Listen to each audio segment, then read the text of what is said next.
help me God. Thank you very much.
Let me welcome all of you to Jubilee House, the seat of our nation's presidency.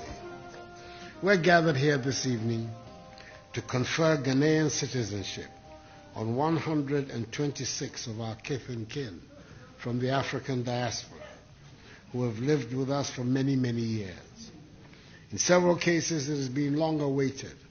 And on behalf of the government and people of Ghana, I say a big aiko to each one of you. We recognize our unique position as the location for 75% of the slave dungeons built on the west coast of Africa, through which the slaves were transported.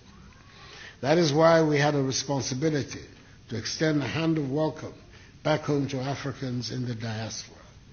Many have responded to this call, and the year of return has so far proven to be a joyful and learning experience all round for all of us.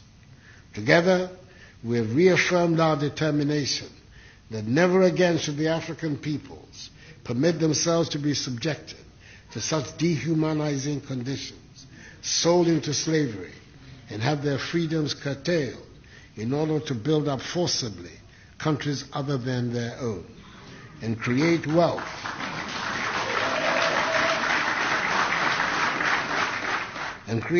for the peoples of unknown lands to which they were sent, wealth from whose enjoyment they were largely excluded.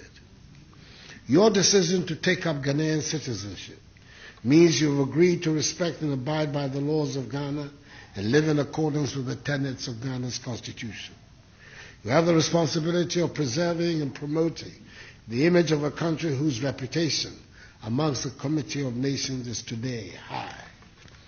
I suggest that to facilitate the process of reintegration, you learn at least one Ghanaian language of your choice. Before I conclude, let me pay tribute to the memory of my good friend, childhood friend, the late Otanka Obechabilamche.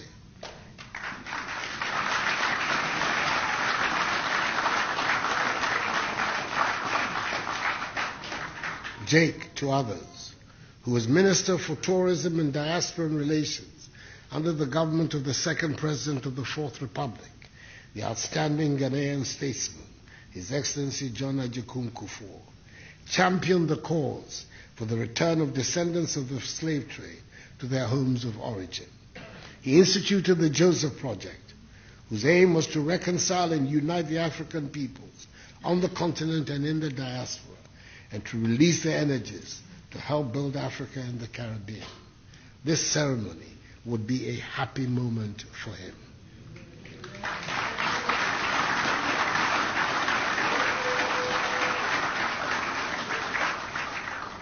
Let me ask you, therefore, to be upstanding and observe a minute's silence in memory of Jacob Tanko Bechabilanti, and also in memory of Mr. Rufus Martins, the 99-year-old descendant of a slave who 2 days after being granted his wish of becoming a Ghanaian citizen whilst on his sickbed, sadly passed away.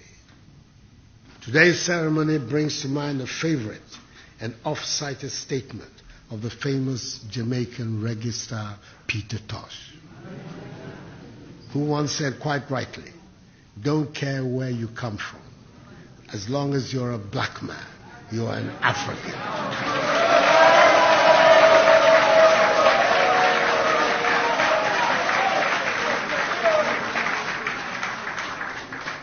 On behalf of the government and people of Ghana, I congratulate you once again on resuming your identity as Ghanaians, and I wish you well.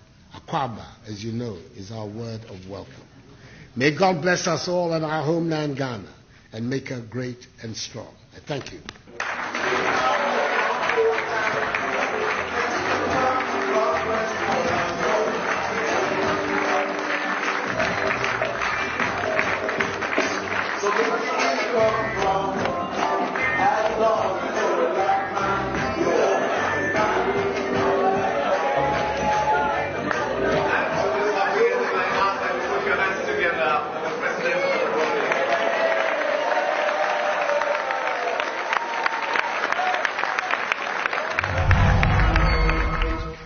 Your Excellency,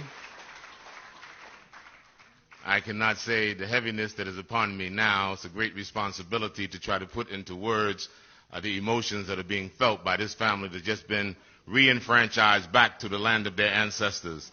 After 400 years of being snatched away, having been denied, to be welcomed by none other than the President of the Republic of Ghana with a black star flies high on the African continent.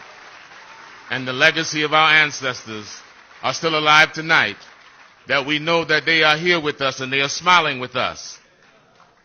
Mr. President, I can assure you that this citizenship is not a cosmetic ornament, but is a call to duty and responsibility to lift high the dignity and the honor of Mother Africa and Mother Ghana. We assure you that this will not be a blotch on your administration, but it should be the pride of your administration. There have been over 100 events and still more to come in this year of return.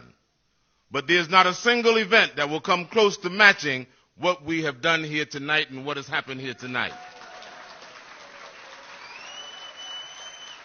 This is building the bridge, and as you said in October of 2018 in Washington, D.C., at the National Press Conference Center, let's change the narrative.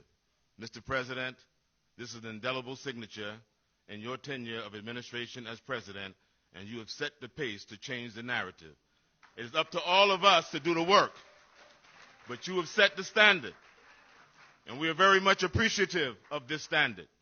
We know that those of us here tonight, this 126, we represent that in thousands and millions of those whose eyes and heart and spirit are with us here tonight, watching this ceremony, hoping on this ceremony, because we become the symbol of all of that hope, that Mother Africa would open up her arms and stretch them out and say to her hundreds sons and daughters that you are welcome home. You are welcome home, and you are welcome home.